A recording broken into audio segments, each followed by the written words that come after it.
एक बेहद खूबसूरत और दिल से बनाई गई मूवी ऑस्कर्स 2024 के लिए भेज दी गई है ऑफिशियली इंडिया की तरफ से। एंड आई मस्ट से मुझे ये मूवी बहुत पसंद आई थी। बिना किसी ज़्यादा तामझाम के ये मूवी इंडियन ट्रेडिशन और कल्चर को बहुत अच्छी तरह से शोकेस भी करती है। वहीं इस मूवी के कलाकार भी इतने वर्सेटाइल हैं कि ऐसा लगता ही नहीं कि वो एक्टिंग कर रहे हैं। सो इट्स लाइक वो हमें अपनी रियल लाइफ दिखा रहे हैं। रवि किशन को तो आप अलग ही जोन में रख दीजिए, क्योंकि इनके बारे में जितनी बात की जाए उतनी कम है।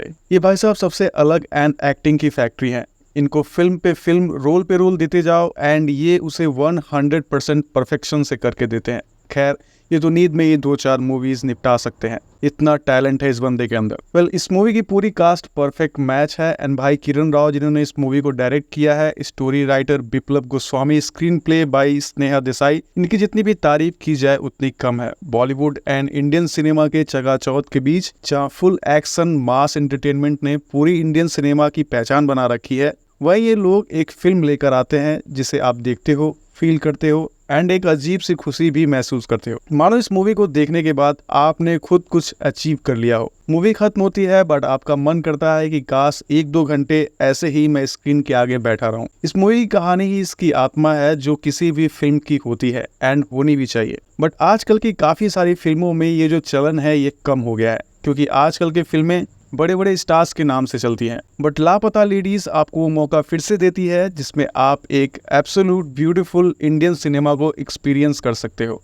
हालांकि कहानी का कोर पार्ट लव है, जिसमें एट द एंड प्यार करने वालों का मिलन होता है। बट ये मिलन आजकल की वो टिपिकल रोमांस को नहीं दिखाती, जिसके पीछे आजकल के मूवी मेकर्स कुछ और ही खिचड़ी पकाते हैं। लापता लेडीज की यही बात सबसे अच्छी लगती है कि वो एकदम साफ सुथरी है, जिसे आप अपने फैमिली के साथ बिना किसी झिझक के देख सकते हो। एंड नो डाउट ऐसी मूवीज ऑस्कर्स में अपनी जगह डिजर्व भी करती है, क्योंकि ऐसी मूवीज हमारे सिंपल एंड ट्रेडिशनल ब्यूटी को दिखाती है, वो गांव को दिखाती है जिसमें असली भारत बसता है। मूवी में आपको कुछ बुराइयां भी देखने को मिलती है, बट मूवी में हमको बहुत कुछ अच्छा भी देखने को मिलता है, जैसे सिंप्लिसिटी, बिल्कुल रॉ एंड खूबसूरत इमोशंस इस मूवी को वर्थ वॉचिंग, मस्ट वॉचिंग बनाते हैं। मैंने मूवी के बारे में इतना कुछ बोल दिया है, बट रियली ये मूवी अच्छा डिजर्व भी करती है। चलो अब आपको थोड़ा मूवी के प्लॉट के बारे में बता दूं। तो मूवी की कहानी 3 मेन कैरेक्टर के अराउंड घूमती है, दीपक, फूल एंड पुष्पा।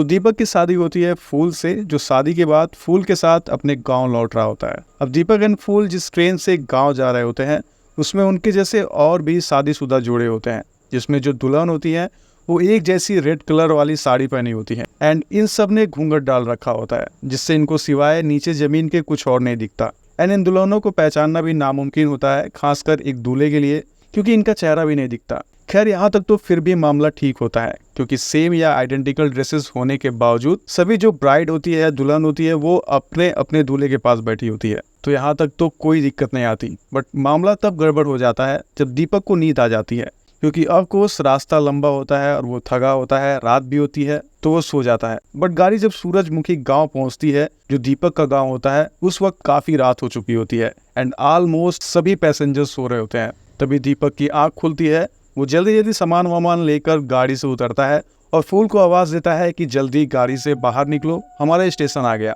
उसकी बीवी उठती है और दीपक के साथ उस स्टेशन पर उतर जाती है। दीपक अपनी वाइफ के साथ अपने गांव, अपने घर पहुंचता है, तो वहाँ एक रस्म होती है मुंह दिखाई की, आप तो जानते ही होंगे। तो पता चलता है कि दीपक भाई दूसरे बंदे की लुगाई उठा लाया है, जिसका नाम पुष्पा रानी होता है। एंड बेचारी फूल उसी ट्रेन में छूट गई होती है। अगले दिन दीपक फूल की मिसिंग कंप्लेन थाने में लिखवाता है। पुष्पा से भी पूछताछ होती है कि आखिर उसका हस्बैंड कौन है, किस गांव से है। पुष्पा एक ऐसा कैरेक्टर है जो पूरी मूवी के दौरान सस्पिशियस एंड मिस्टीरियस लगती है, जिससे उसके नीयत पर भी शक होता है कि आखिर इसका मोटो क्या है। यही बात थाने के इंस्पेक्टर श्याम मनोहर को भी खटकती है एंड वो पुष्पा को लुटेरी दुल्हन, जो शादी के बाद अपने पति के पैसे जेवर लेकर फरार होने वाली मान के उसकी जांच में लग जाता है, जो आगे चलकर मूवी में एक और ट्विस्ट लेकर आती है। इसके बाद हमें दीपक, पुष्पा एंड फूल तीनों की अलग अलग कहानियां देखने को मिलती हैं। कहानी बड़ी ही अंडरस्टैंडेबल है, बट जिस तरह से इसे पोर्ट्रे किया गया है वो इसे एक ट्रूली मास्टरपीस बनाती है। मूवी में दीपक और फूल के प्रेम कहानी के साथ साथ पुष्पा की भी कहानी दिल को छू जाती है। अब क्या दीपक फूल को ढूंढ पाता है? क्या दोनों कभी दोबारा मिल पाते हैं? एंड आखिर पुष्पा का क्या होता है, क्योंकि वो भी तो खो गई है।